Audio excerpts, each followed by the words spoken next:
Hola hermanos y hermanas, una vez más estamos con ustedes por aquí, esperando se encuentren muy bien y que pues bueno, la reflexión de anoche que tuvimos en nuestra sesión anterior haya sido de provecho para ustedes.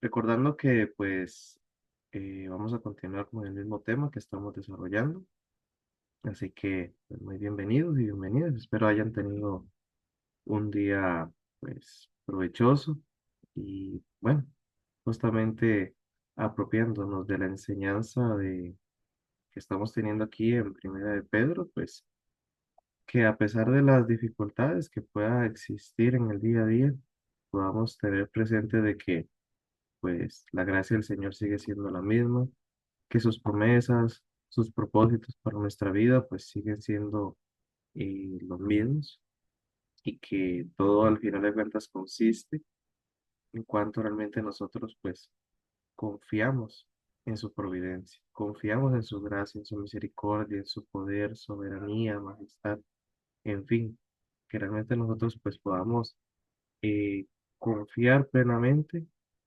que no hay nada que se le escape de las manos, que todo es parte de sus propósitos, todo es parte de lo que Él sabe, ¿verdad? Lo que Él sabe y que nosotros no sabemos. Porque en este ejercicio pues también es importante ubicarnos nosotros mismos, ¿verdad?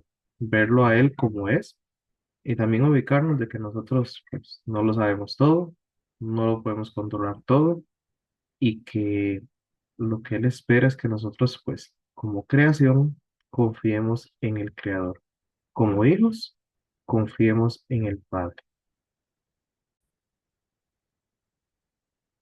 Así que bueno, vamos a retomar entonces, como decía, desde lo que dejamos ayer en el versículo 14. Bueno, estábamos leyendo, perdón, estábamos leyendo versículos 13 y 14 de Primera de Pedro, capítulo 4. Así que, bueno, aquí tenemos el texto. Así que ayer vimos, bueno, en lo que decíamos, ¿verdad? Esa capacidad de poder alegrarnos en medio del sufrimiento es únicamente posible cuando nosotros, pues, profundizamos y tenemos presente y hacemos nuestros esas promesas de, por lo menos las que menciona Pedro aquí, ¿verdad? De el regreso inminente de nuestro Señor Jesús, que de verdad sea algo de lo cual estemos convencidos y estemos, cada vez que lo recordemos, pues nos cause una profunda alegría. Veíamos que decía que aquí esta palabra de alegrarse eh, tiene que ver con una alegría delirante, o sea, es un gozo incomparable que es una certeza para nosotros, o debería serlo, ¿verdad? También, eh, bueno, aquí está, no estaba leyendo el verbo, ven que es regocijarse, tener gozo, alegrarse. También viéndolo en el otro diccionario, ves, aquí está lo que decía, estar extremadamente gozoso. Eso es lo que para nosotros, la clase de alegría que vamos a tener, que vamos a experimentar y que por consiguiente debe ser la motivación para lo que viene, ¿verdad? En el día a día. Entonces, bueno, el sufrimiento, veremos. También la otra motivación es el hecho de que tenemos el glorioso Espíritu de Dios que reposa sobre nosotros. La presencia divina en nosotros es esa motivación en el día a día también.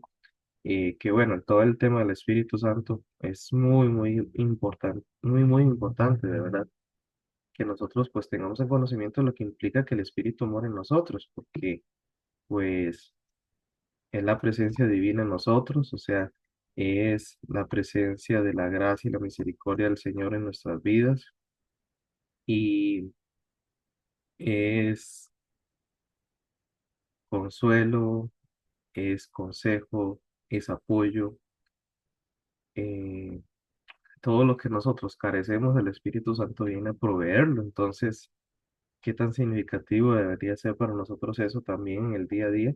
Y ni qué decir en la motivación para poder, pues, sobrellevar las dificultades en la vida. Entonces, continuando, vamos a seguir entonces el versículo 14 leímos, ¿verdad? Y ahora vamos a continuar con el 15 sí, con este mismo tema. Que ninguno de ustedes sufra por ser homicida, ladrón o malhechor, ni por meterse en asuntos ajenos, pero tampoco tenga ninguno vergüenza si sufre por ser cristiano. Al contrario, glorifica a Dios por llevar ese nombre.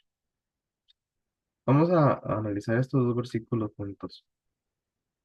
Creo que el versículo 15 pues uno diría, sí, es obvio que uno no va a, que se espera de los creyentes, ¿verdad? Se espera de que no estén sufriendo en realidad por ser, pues culpables de esta clase de pecados, ¿verdad? El- bueno, esto hay que verlo en el hecho de que Pedro recalca, y esto hay que tener presente, que como dijimos, de que el sufrimiento tiene su origen en el pecado, no en el hecho de que suframos porque hemos pecado. Ya hablamos bastante de eso anteriormente, especialmente utilizando el ejemplo de Juan 9 el ciego de nacimiento que Jesús cura. Entonces, sabemos que el pecado es el origen de todo sufrimiento, no como castigo, pero sí como consecuencia de que el mundo haya caído en los efectos del pecado, ¿verdad? Todo este desbalance, todo, toda esta lucha que hay en el mundo, tanto interna en las personas como también externa entre ellos, todo ello, pues no era el ideal de Dios, ¿verdad? Entonces, todo lo que vemos que es sufrimiento, de alguna forma u otra, tiene origen en el hecho de que el pecado está en el mundo. Ahora bien, hay circunstancias que sí efectivamente son directamente por el pecado propio de la persona, ¿verdad? No es lo mismo sufrir, por ejemplo, un desastre natural por un huracán o por un terremoto, no es lo mismo, ahí es donde hay que recalcar, a el sufrimiento que uno sufra personalmente, valga la redundancia, por, no sé, la pérdida de un ser querido, por una cirugía, eh, un accidente, por ejemplo. Esas que ya son experiencias como más personales, ¿verdad? Digamos que un terremoto, un desastre natural, pues afecta en forma general. Entonces, eso, una vez más, no era el ideal de Dios, pero ocurre. ¿Por qué? Es parte del desequilibrio que el pecado trajo al mundo. Hay sufrimientos personales, entonces, como estábamos diciendo, ¿verdad? Pero también más bien hay sufrimientos que vienen a causa de, pues, pecados que abiertamente uno haga. Y estos que menciona Pedro aquí, pues creo que lo deja muy claro, ¿verdad? ¿Qué sufrimiento pues pasa el homicida?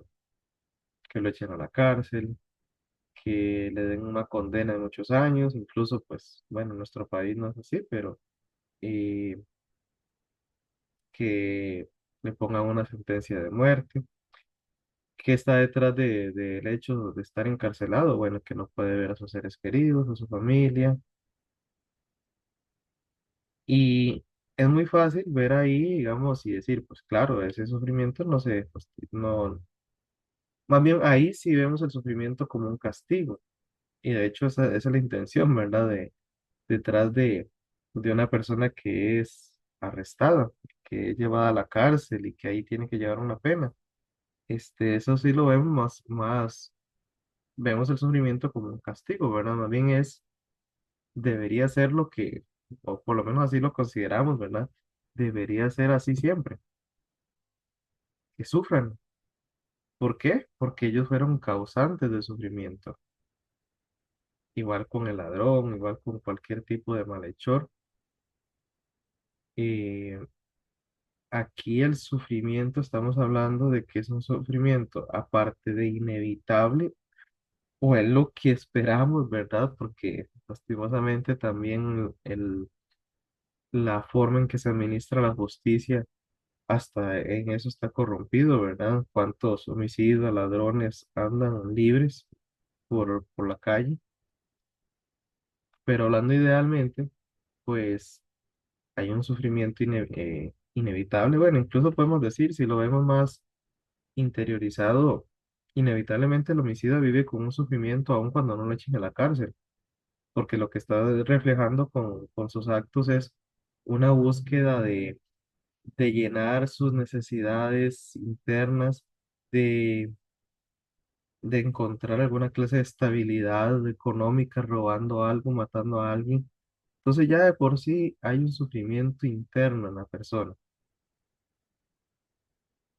Pero como el tema de Pedro es el sufrimiento injusto, entonces él por eso nos dice, si hay sufrimiento, bueno, que quede claro, la clase de sufrimiento que tiene que ver por hacer, realizar un acto pecaminoso, abierta y deliberadamente, bueno, ese no es ese no es un sufrimiento injusto,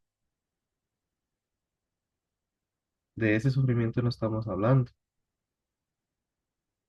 Interesante también que él ponga a la par de este ejemplo de por ser homicida, ladrón o malhechor, el sufrimiento por meterse en asuntos ajenos, ¿verdad? Porque si vemos en realidad, en esencia, los pecados que estamos hablando aquí, que menciona homicida, ladrón o malhechor, pues de alguna forma tienen que ver con meterse en asuntos ajenos, ¿verdad? El que es homicida, pues está metiéndose con la vida de otra persona, por las razones que sea, que haya, pues, acabado con la vida de alguien más, eh, pues por meterse en asuntos ajenos, ¿verdad? Igual el ladrón, cualquier clase de malhechor. Entonces, aquí básicamente lo que Pedro está diciendo es eso, ¿verdad? Que ninguno de ustedes sufra por, que ninguno de ustedes crea que el sufrimiento por meterse en lo que no tiene que meterse se puede considerar un sufrimiento injusto. No, no estamos hablando de esa clase de sufrimiento. Es lo que nos está diciendo Pedro aquí. Entonces voy a complementar aquí con el comentario de MacArthur. Dice, no todo sufrimiento trae el alivio del Espíritu Santo. Las dificultades generadas por acciones fuera de la ley obviamente no representan sufrir por la justicia. Si algún creyente es homicida, ladrón o malhechor, no tiene derecho de quejarse por ser castigado, ni ningún derecho a esperar la gracia del Espíritu. Lo mismo se aplica a cualquiera que padece como malhechor, que malhechor es un término más general que abarca todos los delitos sin excepción. Ahora lo que les estaba diciendo ahorita dice, la sorprendente inclusión del término traducido como entremeterse en lo ajeno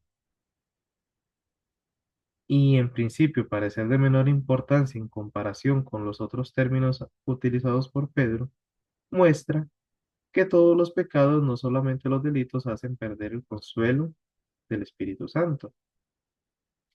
Esa palabra literalmente significa alguien que se mete en cosas ajenas a su llamado, un agitador o un buscapleitos. Pablo también hace exhortaciones similares a los tesalonicenses, cuando les dice que procuren tener tranquilidad y ocuparse en sus propios negocios y trabajar con sus propias manos de la manera que les ha mandado. En 1 Tesalonicenses 4:11. Oímos que algunos de entre vosotros andan desordenadamente, no trabajando en nada, sino entremetiéndose en lo ajeno. A los tales mandamos y exhortamos por nuestro Señor Jesucristo que trabajando sosegadamente coman su propio pan. Entonces, ¿qué es lo que dice Pedro? Que los cristianos nunca deben ser alborotadores o agitadores en la sociedad o en sus lugares de trabajo. Pueden confrontar los pecados en las vidas de otros creyentes, ayudando en el tema de la disciplina en la iglesia, estimular a los incrédulos con el Evangelio y animar a los santos compañeros a mayores niveles de piedad. Pero con relación a asuntos privados de otros que no nos incumben, los creyentes nunca deben entrometerse de manera inapropiada. Y Pedro más específicamente se está refiriendo al activismo político y a la agitación civil. Interesante eso, ¿verdad? Porque este, hay un sector del cristianismo que utiliza eso como excusa. El hecho de, es que hay que defender los derechos civiles, es que hay que manifestarse en contra del gobierno y las autoridades. Eh, o sea, estamos hablando del famoso cristianismo social. Ya hemos hablado aquí que, por ejemplo, en mis palabras, digamos, no me imagino a Jesús ahí haciendo una marcha contra el gobierno. No me imagino a Jesús ahí con una pancarta y fomentando que todos se levanten y luchen por sus derechos. Más bien él fue el que puso por abajo sus derechos ante las autoridades civiles y ante cualquier otra persona. Él eh, se puso por debajo. ¿Por qué? Porque él sabía que sus derechos, que él como Señor y Creador tenía todo derecho, ¿verdad? Pero él no, teniendo todos los derechos, no los exigió,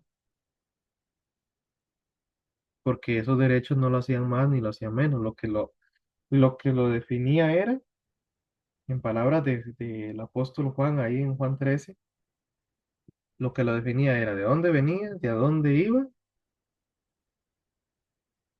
y que se le habían dado todas las cosas. Entonces, Pedro lo que nos está haciendo ver es que utilizar la excusa de que hay que defender a los más débiles, en cierto sentido, pues es meterse en los asuntos ajenos. Por supuesto, también Santiago mismo dijo de que la religión pura y sin mácula es cuidar a las viudas y a los huérfanos.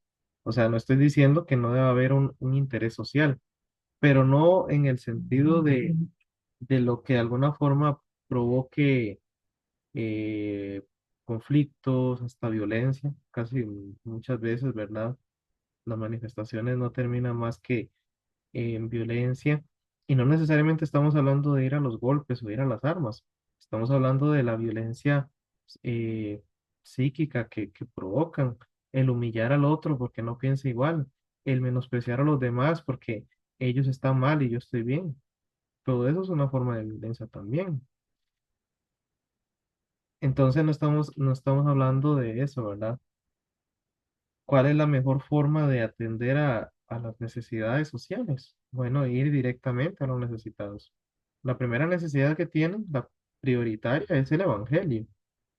Y de la mano con ello, también tomando las palabras de Santiago ahí en capítulo 2, pues es atender las necesidades. De nada sirve ir y decirle, voy a orar por ti porque para que Dios te provea comida y pudiendo siquiera darle un pedazo de pan o darle eh, ropa que necesite, ¿verdad?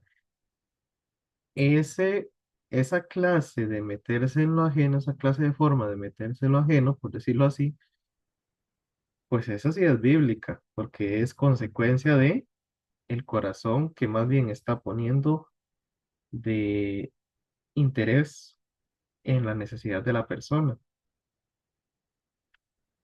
y la está atendiendo.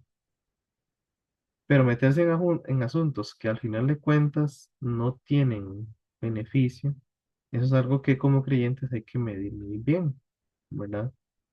En fin, ese es un tema que se las trae, ¿verdad? La forma en que el cristiano se ha de involucrar en los asuntos civiles, en los asuntos políticos,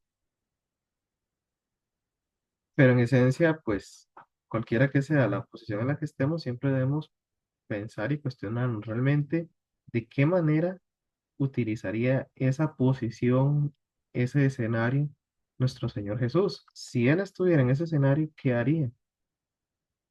ahí es donde está la clave, ¿verdad?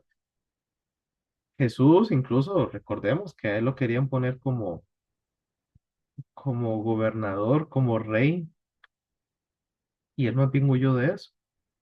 Y sin embargo atendió a los necesitados, atendió a los desamparados, atendió a los marginados, porque él sabía muy bien que esa no era la forma de cambiar la estructura del mundo. Lo que cambia a las personas, lo que va a cambiar y salvar a la humanidad es cómo su corazón es cambiado por la obra del Espíritu, el cual pues viene a morar en el creyente. Entonces, ¿qué es lo que necesita el mundo? Creer en Jesús como Salvador. ¿Qué es lo que necesitan los gobernantes de este mundo? Aceptar a Jesús como Salvador. Y por eso es que el mismo Pablo le dice a Timoteo, pues, ¿qué hay que hacer por las autoridades, por los que están en eminencia? Orar por ellos, pedir a Dios por sus almas. Entonces, no es el tema principal, pero digamos que es la forma de que podamos entender qué implica eso de no entremeterse en lo ajeno. También como leí ahí en el comentario, ¿verdad? Hay una necesidad de meterse en lo ajeno, entre comillas, ¿verdad? Porque la frase suena algo rara, con, por ejemplo, nuestros hermanos de la iglesia. Con ellos, sí, hay que meterse en el sentido de que hay un cuidado mutuo. Y ahí en ese sentido creo que más bien es donde, pues, fallamos más bien, porque decimos, es que yo no, es asunto suyo, su vida. Pero si ese hermano está en una necesidad de apoyo, de consejo, si está metido en una práctica pecaminosa de la cual no está siendo consciente de lo muy dañina que está haciendo, por amor, y eso es lo importante, ¿verdad? La motivación del amor, pues vamos a procurar la forma de cómo eh, hacerle ver su pecado. No para decirle usted está mal y yo estoy bien, no, es para hacerle ver por amor, o sea, hacerle saber que porque le amamos, nos interesa su bienestar, nos preocupa su futuro, lo que pueda acontecer, nos preocupa eh, qué tan cercano o alejado está del Padre y lo peligroso que puede hacer, pues, continuar en el estado en que está, ¿verdad? Ya en ese sentido sí es necesario. Pero, una vez más, como dije, lo importante es, cualquiera que sea el escenario, estemos hablando de la iglesia, estemos hablando de la sociedad en general, estemos hablando de nuestro trabajo, no podemos agarrar solo porque sí el concepto de, yo soy cristiano, entonces yo soy el que tengo aquí la última palabra y tomar eso como excusa para, pues, meternos en los asuntos ajenos, ¿verdad? No sé si va quedando claro la idea ahí para, pues, matizar un poco, comprender un poco mejor lo que nos está queriendo hacer ver Pedro con este tema de eh, esa clase de sufrimiento, porque pues de todas formas, quizás en entremeterse en lo ajeno muchas veces acarrea un sufrimiento, pero cuando se trata de meterse en lo ajeno por intereses propios, por defender nuestros derechos, por lo que nos corresponde, esa clase de sufrimiento no es un sufrimiento injusto, es un sufrimiento que no, pues, es lógico, ¿verdad? Pero no se justifica, por lo menos no es la clase de sufrimiento de lo que está hablando Pedro aquí. Entonces, eh, bueno, básicamente podríamos decir eso de este punto, ¿verdad? También aquí menciona este comentario el hecho de que Pedro incluye aquí entremeterse en lo ajeno en su lista de pecados podría significar que algunos discípulos, en su celo por la verdad y su resentimiento por el paganismo, estaban causando problemas en la sociedad por razones más allá de una preocupación sincera y legítima por el evangelio. Ven, como estábamos mencionando. entremeterse en asuntos que no nos corresponden y no nos corresponden por la motivación por la cual lo estemos haciendo, ¿verdad? ¿Qué es lo que está ahí detrás de ello? Si es un verdadero interés por el evangelio, definitivamente no va a ser por generar conflicto, no va a ser por este, demostrar que nosotros somos los que sí tenemos la razón, sino va a ser por un verdadero interés por el alma de las personas, dígase, pues los que están fuera de Cristo o los que están en Cristo, ¿ok? Y bueno, como para complementar, veamos versículo que sigue, que sería, permítame para ponerles aquí de nuevo, el versículo 16. Pero, dice el versículo 16, pero tampoco tenga ninguna vergüenza si sufre por ser cristiano. Al contrario, glorifica a Dios por llevar ese nombre. Bueno, creo que lo que nos dice Pedro aquí tiene sentido, ¿verdad? Para nosotros. Ya una vez lo que hemos hablado, una vez que hemos tenido presente, que hemos analizado lo que hemos hablado antes, creo que es obvio que ninguno de nosotros se va a sentir avergonzado o debería sentirse avergonzado por sufrir por ser creyente, por sufrir por el nombre de Jesús. Tal vez en el contexto del primer siglo, pues era aún más complicado porque, bueno, el cristianismo era algo novedoso, eh, estaba comenzando apenas a extenderse por el mundo.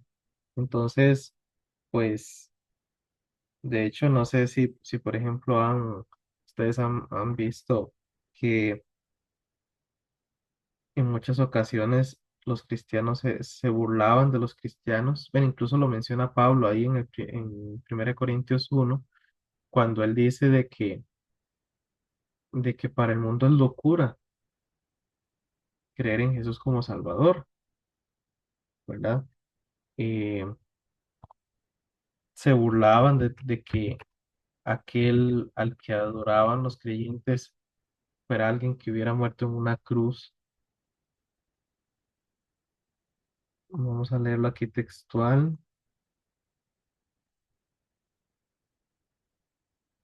Vamos a buscarlo. Aquí está, versículo 18, 1 Corintios 1:18. El mensaje de la cruz es ciertamente una locura para los que se pierden. Cuando él dice locura, de verdad, para los creyentes de ese primer siglo, posiblemente muchos de los siguientes también, este, adorar a un rey que murió en una cruz era una completa locura, era un absurdo. Por eso es que Pablo dice. Destruiré la sabiduría de los sabios y desecharé la inteligencia de los inteligentes. O sea, porque desde la perspectiva de los sabios e inteligentes de este mundo, eso era una completa locura, creer que nuestro Salvador había muerto en una cruz. Nosotros, dice Pablo, nosotros predicamos a Cristo crucificado. Para los judíos es un tropezadero, para los gentiles, para los no judíos es una locura. Pero para los llamados, sean judíos o griegos, Cristo es poder de Dios y sabiduría de Dios. Eso es algo que, por supuesto, solo por la obra del Espíritu en nosotros es que es posible comprender. Entonces, es obvio que es algo que los creyentes del primer siglo pues sabían muy bien que no podían esperar de que los incrédulos entendieran, ¿verdad? Porque solo por medio del Espíritu uno va comprendiendo la gloria que está detrás de la cruz. Pero eso no significaba que eh, hubiera burlas y posiblemente de las personas más cercanas a uno, familia, amigos, vecinos, la sociedad en general. Si ya de por sí había un sufrimiento por el hecho de ser perseguidos, maltratados, humillados, echados a la cárcel, incluso pues martirizados, también implicaba sufrimiento, la vergüenza, ser avergonzados,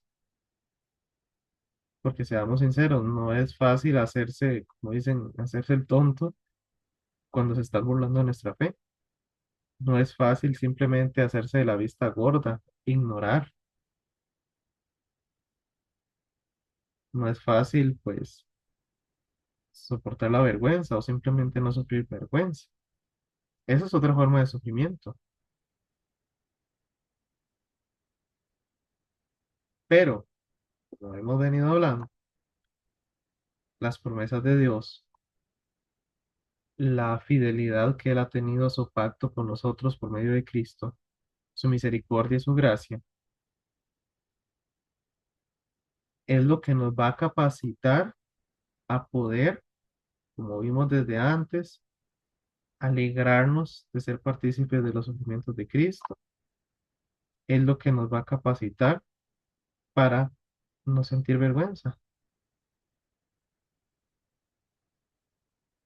no sentir vergüenza por sufrir por el nombre de Cristo, sino al contrario, ahí está la clave para más bien glorificar a Dios por llevar ese nombre. Ahí es donde está lo que nos puede posibilitar para tener esa clase de pensamiento. Eh, Dice aquí, si alguno padece como cristiano, su sufrimiento califica para la bendición del Espíritu, que no se avergüence, sino más bien que a causa de esa bendición glorifique a Dios por ello.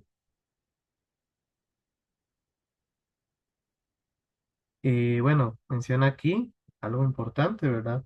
Es irónico que el término cristiano, un dato importante, en su origen no era un nombre, de hecho, digamos, no fue como que los primeros creyentes dijeron, ah, llamémonos cristianos.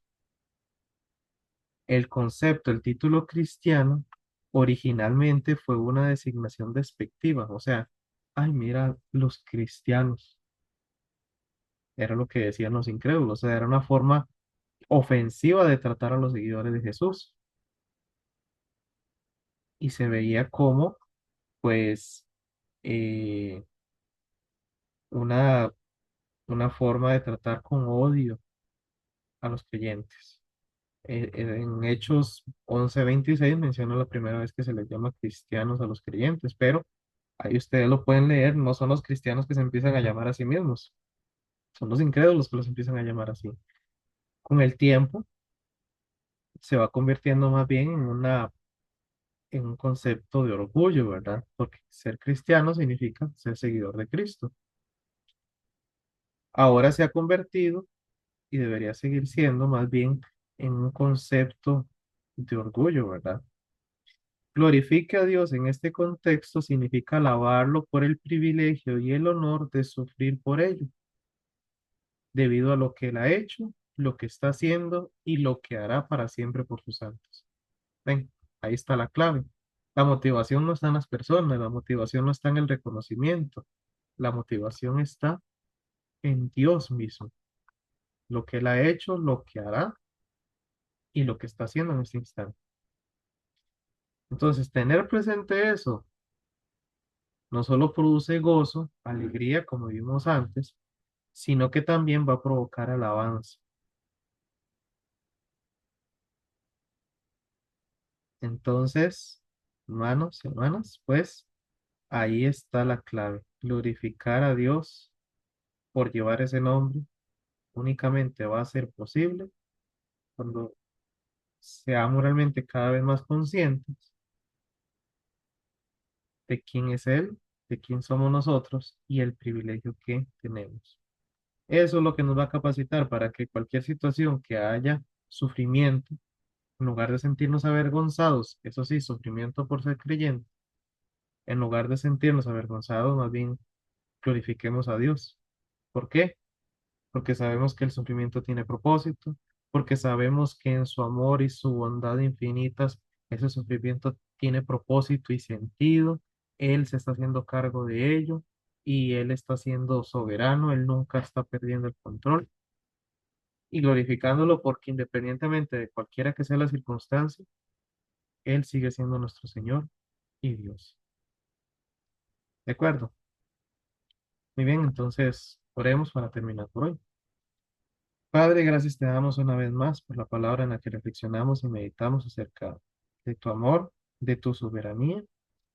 Ayúdanos a tener presente siempre que en tus manos de amor y compasión, pues tú guiarás nuestras circunstancias para tus propósitos que son perfectos, agradables, buenos para nosotros. Una vez más, gracias por tu palabra y porque por medio de ella reflexionamos en tu amor. Te agradecemos en Cristo Jesús. Amén. Nos vemos, Dios mediante, en la próxima semana. Tengan un un muy buen resto del día y bendiciones para cada uno de ustedes.